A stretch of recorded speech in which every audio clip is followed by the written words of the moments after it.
Programme आप देख रहे हैं इस वक्त इंतखाब सुखन। हमारे बहुत ही प्यारे आज मेहमान हैं। नाजरीन, जो शायर होते हैं वो तखल्लुस मुला मलू के उनका लंबा नाम हो जाता है, लेकिन जो आज के शायर है वो लंबे से लंबा नाम है। मेरी मुराद है मोहम्मद रमज़ान शाइक साहब, और आगे से वो नसीरपुरी भी कहलाते हैं। तो देखें कि अब तखल्लुस भी, नाम भी, अपना इलाका भी बता दिया, और जब हम उनसे कलाम सुनेंगे तो बड़ा ही दिलचस्प कलाम सुनाते हैं, पंजाबी में भी उर्दू में भी। सारी दुनिया में ये मशहूर है। पहले जर्मनी में रह के गए हैं, आजकल इंग्लैंड में है। रवा से भी बड़ी वाबस्ता इनकी यादें हैं। बड़ा अच्छा कलाम पेश करते हैं। मैं उनके पास चलता हूँ। जी अस्सलाम वालेकुम। वालेकुम सलाम व रहमतुल्लाह व बरकातुहू। मैंने आपका नाम खूब अच्छी तरह ले लिया, कोई गलती तो नहीं की? नहीं जी, बिल्कुल बिल्कुल सही नाम लिया और सही तारुफ कराया है, माशाल्लाह। चलें, जज़ाकमुल्लाह। हमने प्रोग्राम शुरू किया हुआ है। इंतखाब सुखन कश्मीर के नौजवान ने कलाम सुनाया है, और इससे पहले एक और कलाम हमें भेजा था डॉक्टर जाफरी साहब ने, जो बड़े एक मुसन्नफ़ हैं किताबों के, अमेरिका और पाकिस्तान से ताल्लुक़ रखते हैं, सियासतदानों से भी मिलते हैं। उनका पहला हमने प्रोग्राम भेजा था। नेक्स्ट टाइम इंशाल्लाह मैं आपका वीडियो लिया करूँगा, कलाम सुना करेंगे। तो आज आप ऑडियो में क्या दोस्तों के लिए जो नाजरीन है उनको क्या सुनाएंगे? जी अरशाद। ये जी 4 गजलें हैं छोटी छोटी। अच्छा, 2 पंजाबी में होंगी और 2 उर्दू में। चलो जी। ऐते ते रात लंघ गई, फिर ते जे एक शायर दे हाथ जे माइक आ जाए ना तो कहते ने कि रात लंघ गई। हाँ जी अरशाद। जी, ये अर्ज किया है कि दर्द हद से सवा नहीं होता। अच्छा, दर्द हद से सवा नहीं होता, कोई सजदा अदा नहीं होता। वाह। और बेवफा था मैं बेवफा ही हूँ, अच्छा, मुझसे पासे वफा नहीं होता। वाह जी वाह। और टूट जाता है एक दिन साहब, जब्त एक सा सदा नहीं होता। वाह और जो आजमाइश पे कार बंद रहे, जी, ऐसा जहन ज़का नहीं होता। वाह जी वाह।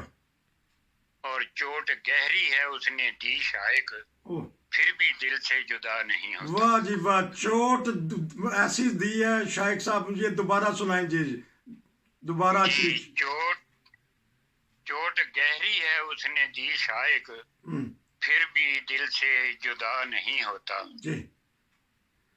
और दूसरी है कि कितना हमने दुख झेला, कितने हम पे गम टूटे, जी। फिर भी देख हम बिखरे, फिर भी देख हम टूटे। और सुबह उठकर देखा तो हर तरफ अंधेरा था। अच्छा।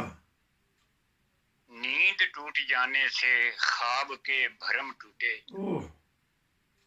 और ये भी अपनी हिम्मत थी वक्त के थपेड़ों से, जितना टूट जाना था उससे कितना कम टूटे। वाह जी वाह। जितना टूट जाना था कितना कम टूटे। वाह जी वाह। आगे जी। जी, दास्तां मोहब्बत की फिर भी लिख नहीं पाए, दास्तां मोहब्बत की फिर भी लिख नहीं पाए, कितनी उंगलियां टूटी कितने हैं कलम टूटे। और क्या क्या कुछ सहा हमने जी, दर्द दिल का है शायक, हम पे जिंदगानी के क्या क्या कुछ सितम टूटे। वाह जी वाह। बड़ी तर्जुमानी की आपने, बचपन से लेके बुढ़ापे तक का ये एक मिसरे में आ गया कि क्या क्या गम टूटे। जी अरशाद। और हुन पंजाबी च एक, चलो जी, कि हर शय तो महंगा बना देता। अच्छा, मेरी गजल दा लहंगा बना देता। लो जी, दसो जी। ठीक है जी, अगे महंगाई बड़ी जे। मैं तिरछी अखी वेख बैठा, अच्छा, उन्हें मैनू महंगा बना देता। लो जी, मेरिया अखा तो नाजरीन ही दसणगे। चलो जी ठीक। तो चलो जी। मैं एक शेर सेंड कर बैठा। अच्छा जी, लो जी। पंजाबी, इंग्लिश, उर्दू, जर्मन भी आ जाएगी। हाँ जी। हाँ जी, मैं एक शेर सेंड कर बैठा, जवाब विच ठेंगा दिखा देता। हाँ जी ठीक है। लोग इस तरह दिखाते ने आजकल मोबाइल के उत्ते, नेट के उत्ते। बिल्कुल। हाँ जी। मैं एक शेर सेंड कर बैठा, हाँ जी, ਜਵਾਬ ਵਿੱਚ ਠੈਂਗਾ ਦਿਖਾ ਦਿੱਤਾ। ਜੀ ਜੇ ਕੁਝ ਕਵਾਂ ਤੇ ਅੱਗੋਂ ਉਹਨਾਂ ਨੇ ਅੱਛਾ ਤੁਸੀਂ ਮੂੰਹ ਬੰਦ ਰੱਖੋ ਸੁਣਾ ਦਿੱਤਾ। ਲੋ ਜੀ ਦੇਖ ਲਓ, ਜੇ ਅੰਗੂਠਾ ਉੱਤੇ ਨੂੰ ਚੁੱਕਿਆ ਹੋਵੇ ਤਾਂ ਇੱਥੇ ਸ਼ਾਬਾਸ਼ ਮਿਲਦੀ, ਕਹਿੰਦੇ ਨੇ ਜ਼ਬਰਦਸਤ, ਤੇ ਜੇ ਅੰਗੂਠਾ ਥੱਲੇ ਨੂੰ ਤੇ ਫਿਰ ਕਹਿੰਦੇ ਨੇ ਕਿ ਨਹੀਂ। ਹਾਂਜੀ, ਕਿਉਂਕਿ ਅੱਜ ਕੱਲ੍ਹ ਛੋਟੇ ਛੋਟੇ ਬੱਚੇ ਵੀ ਉੱਤੇ ਨੂੰ ਅੰਗੂਠਾ ਚੁੱਕਦੇ ਨੇ, ਕੋਈ ਚੰਗੀ ਚੀਜ਼ ਦਈਏ ਤੇ ਬਾਕੀ ਥੱਲੇ ਨੂੰ ਸੁੱਟ ਦਿੰਦੇ ਨੇ, ਜੇ ਕੋਈ ਐਸੀ ਉਹਨਾਂ ਦੇ ਮੂਡ ਦੀ ਗੱਲ ਨਾ ਹੋਵੇ। ਹਾਂਜੀ ਅਰਸ਼ਾਦ ਜੀ, ਦੂਸਰੀ ਮੈਂ ਨਜ਼ਮ। ਮੈਂ ਚੁੱਪ ਕੀਤਾ ਤੇ ਹੱਸ ਕੇ ਉਹ ਬੋਲੇ, ਅੱਛਾ ਸ਼ਾਇਕ ਹੁਣ ਨਹੀਂ ਬੋਲਦਾ ਬਿਠਾ ਦਿੱਤਾ। ਅੱਲਾ ਲੋ ਜੀ, ਵਾਹ ਜੀ ਵਾਹ, ਜ਼ਬਰਦਸਤ। ਹਾਂਜੀ ਹੋਰ। ਦੂਸਰੀ ਹੈ ਜੀ ਕਿ ਖੰਭਾਂ ਦੀ ਡਾਰ ਬਣਾਈ ਰੱਖੀ। ਖੰਭਾਂ ਦੀ ਦਾਲ ਬਣਾਈ ਬੈਠੇ, ਖੰਭ ਕਿਹੜੇ ਲਫ਼ਜ਼ ਹੈ ਵੀ ਦੱਸ ਦਿਓ। ਖੰਭ ਪਰ ਜਿਹੜੇ ਹੁੰਦੇ ਨੇ। ਅੱਛਾ ਖੰਭਾਂ ਦੀ, ਅੱਛਾ ਜੀ ਠੀਕ ਹੈ। ਖੰਭਾਂ ਦੀ ਡਾਰ ਬਣਾਈ ਰੱਖੀ, ਅੱਛਾ ਉਹਨਾਂ ਐਵੇਂ ਅੰਨੀ ਪਾਈ ਰੱਖੀ। ਲਓ ਜੀ। ਕਰ ਕਰ ਨਿਤ ਨਵੀਆਂ ਚਤਰਾਈਆਂ, ਅੱਛਾ ਵਾੜ ਦੁਆਲੇ ਬਣਾਈ ਰੱਖੀ। ਵਾਹ। ਉਹਨੂੰ ਯਕੀਨ ਨਾ ਆਇਆ ਅਸਾਂ, ਅੱਛਾ ਉਹਨੂੰ ਯਕੀਨ ਨਾ ਆਇਆ ਅਸਾਂ ਐਵੇਂ ਦਾੜੀ ਵਧਾਈ ਰੱਖੀ। ਮਜਨੂ ਵਾਲੀ ਦਾੜੀ ਹੈ ਕਿ ਦੂਸਰੀ ਦਾੜੀ ਹੈ ਰਾਂਝੇ ਵਾਲੀ? ਇਹ ਅਸਲੀ ਹੈ। ਅੱਛਾ ਚਲੋ ਜੀ, ਜ਼ਬਰਦਸਤ। ਹਾਂਜੀ। ਕੌਡੀ ਮੁੱਲ ਨਾ ਪਾਇਆ ਉਸਨੇ। ਵਾਹ, ਕੋਡੀ ਮੁੱਲ ਨਾ ਪਾਇਆ ਉਸਨੇ। ਕੌਡੀ ਮੁੱਲ ਨਾ ਪਾਇਆ ਉਸਨੇ, ਜਾ ਅੱਗੇ ਸਾਰੀ ਕਮਾਈ ਰੱਖੀ। ਵਾਹ ਜੀ ਵਾਹ। ਤੇ ਕੌੜ ਕੌੜ ਕਰਦਾ ਸ਼ਾਇਕ, ਖਾ ਗਿਆ ਸਾਰੀ ਮਿਠਾਈ ਰੱਖੀ। ਲੋ ਜੀ, ਸ਼ੂਗਰ ਵਾਲੇ ਇhtiyat ਹੀ ਕਰਨ, ਸ਼ੂਗਰ ਵਾਲੇ ਜੇ ਮਠਿਆਈ ਖਾ ਲੈਣਗੇ ਤੇ ਫਿਰ ਮਾਮਲਾ ਗੜਬੜ ਹੋ ਜਾਏਗਾ।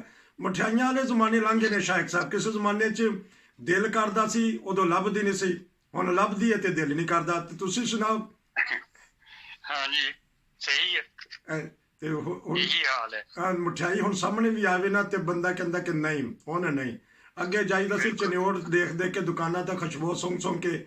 ਦੋ ਹੀ ਤੇ ਹੋਟਲ ਹੁੰਦੇ ਸੀ ਰੱਬੇ 'ਚ ਜਿੱਥੇ ਮਠਿਆਈਆਂ, ਬਰਫੀ ਮਠਿਆਈ ਲੱਭਦੀ ਸੀ, ਇੱਕ ਨਿਮਤ ਕਦਾ ਤੇ ਇੱਕ ਸ਼ਰੀਫ ਹੋਟਲ। ਖੁਸ਼ਬੂਆਂ ਸੁੰਘ ਕੇ ਜਾਂ ਕਰੀਮ ਹਲਵਾਈ ਦੇ ਜਲੇਬੀਆਂ ਸੁੰਘ ਕੇ ਫਿਰ ਬਚਪਨ ਲੰਘ ਗਿਆ, ਜਵਾਨੀ ਲੰਘ ਗਈ, ਉਦੋਂ ਲੱਭਿਆ ਨਹੀਂ, ਹੁਣ ਜੋ ਲੱਭਿਆ ਤਾਂ ਖਾਂਦੇ ਨਹੀਂ। ਹੋਰ ਇੱਕ ਪੰਜਾਬੀ ਸੁਣਾਵਾਂ? ਚਲੋ ਸੁਣਾ ਦਿਓ, 3 ਮਿੰਟ ਰਹਿ ਗਏ ਨੇ ਸਾਡੇ ਕੋਲ। ਅੱਛਾ, ਇਹ ਮੇਰੇ ਕੋਲ ਤਖਤਾਧਾਰੀ ਦੇ ਸ਼ਹੀਦਾਂ ਦੇ ਨਾਂ ਤੇ ਹੈ। ਤੇ ਫਿਰ ਉਹ ਅੱਛਾ ਅੱਜ ਦਾ ਮੁਸ਼ਾਇਰਾ ਜਿਹੜਾ ਨਾ ਕੁਛ ਉਹਦੇ 'ਚ ਆ ਗਿਆ, ਤੇ ਫਿਰ ਸ਼ਹੀਦਾਂ ਦਾ ਜਿਹੜਾ ਪ੍ਰੋਗਰਾਮ ਸੀਰੀਅਸ ਕਰਕੇ ਰੱਖਾਂਗੇ ਤੇ ਇਨਸ਼ਾਅੱਲਾ ਉਹਨਾਂ ਦੀ ਯਾਦ ਦੇ ਵਿੱਚ ਲਾਜ਼ਮੀ ਤੌਰ ਤੇ। ਔਰ ਤੁਹਾਨੂੰ ਅਗਰ ਬੇਵਸ ਕਮਲਾ ਜਿਹੜੇ ਨੇ ਉਹ ਸਾਡੇ, ਤੁਹਾਨੂੰ ਪਤਾ ਕਿ ਪੰਜਾਬੀ ਦੇ ਸ਼ਾਇਰ ਸੀ, ਉਹਨਾਂ ਦਾ ਵੀ ਕੋਈ ਆਰਜੀ ਹੋਵੇ ਤੇ ਉਹ ਵੀ ਸੁਣਾਂਗੇ। ਤੇ ਤੁਹਾਡੇ ਕੋਲ ਅਸੀਂ ਕਲਾਮ ਸੁਣਦੇ ਰਵਾਂਗੇ, ਸੀਰੀਅਸ ਵੀ ਤੇ ਹੱਸੀ ਮਜ਼ਾਕ ਵਾਲਾ ਵੀ।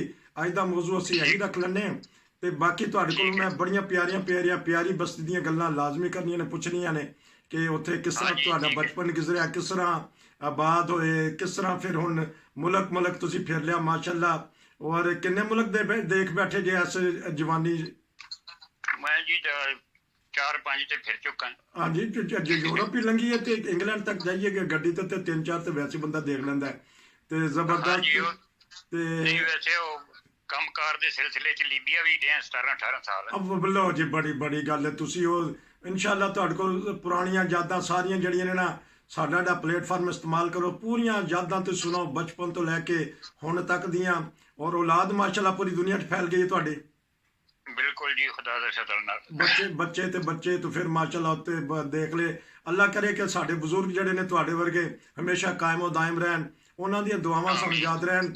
ਕਿਉਂਕਿ ਅਸੀਂ ਇਸ ਤਰ੍ਹਾਂ ਵਕਤ ਪਾਸ ਹੁੰਦਾ ਹੈ ਨਾ, ਤਾਂ ਕਿ ਦੇਖੋ ਕਿ ਅਸੀਂ ਜੇ ਘਰ ਬਹਿ ਜਾਈਏ ਚੁੱਪ ਕਰਕੇ ਤੇ ਫਿਰ ਗੋਡੇ ਗਿੱਟੇ ਰਹਿ ਜਾਣਗੇ, ਫਿਰ ਬਿਮਾਰ ਹੋ ਜਾਵਾਂਗੇ। ਤੇ ਇਹ ਅਸੀਂ ਪਲੇਟਫਾਰਮ ਰੱਖਿਆ ਕਿ ਸ਼ੇਰੋ ਸ਼ਾਇਰੀ ਦੇ ਵਿੱਚ ਜਾਂ ਕੋਈ ਵੀ ਲੋਕੀ ਆਪਣਾ ਲਤੀਫਾ ਕੋਈ ਕਿੱਸਾ ਸੁਣਾਉਣਾ ਚਾਹਣ ਤੇ ਇਹ ਅਸੀਂ ਪਲੇਟਫਾਰਮ। ਤੁਹਾਡਾ ਬਹੁਤ ਸ਼ੁਕਰੀਆ। ਫਿਰ ਮੈਂ ਤੁਹਾਡੇ ਨਾਲ ਗੱਲਬਾਤ ਕਰਾਂਗਾ ਤੇ ਇਨਸ਼ਾਅੱਲਾ ਮੁਲਾਕਾਤ ਹੋਏਗੀ। अस्सलाम वालेकुम, खुदा हाफिज़। ਤੁਹਾਡੇ ਨਾਲ ਹੁਣ मैं नाजरीन ਨੂੰ कुछ कह देवां। नाजरीन, हमारी कोशिश होती है कि दुनिया भर के जितने भी टैलेंट हैं हम उनसे बात करें, आप तक उनकी बातें पहुंचाएं, शेर व शायरी में पहुंचाएं, किस्से कहानियां जो भी चीज़ होती है। मैं बार बार यही ऐलान करता हूं ताकि आप भी आगे आएँ। आप में बड़ा टैलेंट है, तबसरा करें, तज्ज़िया पेश करें, लेकिन किसी सियासी जमात से, کے متعلق نہیں بات کرنی، کوئی مذہبی ایسی گفتگو نہیں کرنی جس کی وجہ سے نفرت، بڑے پیار اور محبت کی باتیں کریں۔ آج کل زمانے میں تو دکھ بہت زیادہ ہیں، اگر آپ آگے آئیں، ہماری ٹیم کا حصہ بن جائیں، تبصرے کریں، پروگرام کریں، خبریں دیں ہمیں، اور ہمیں ضرور رائے اور مشورہ دیں، شعر و شاعری کریں۔ یہ پروگرام آپ کی وجہ سے کامیاب ہے۔ یہ جتنے بھی ہمارے 3 چینل ہیں، RN TV international, GM TV international اور روشن TV انٹرنیشنل، یہ تینوں پروگرام آپ کے ہیں۔ نصیر کو اجازت دیجیے اور واٹس ایپ پہ میسج کریں، ہم آپ کا پیغام پوری دنیا کو سنائیں گے۔ السلام علیکم۔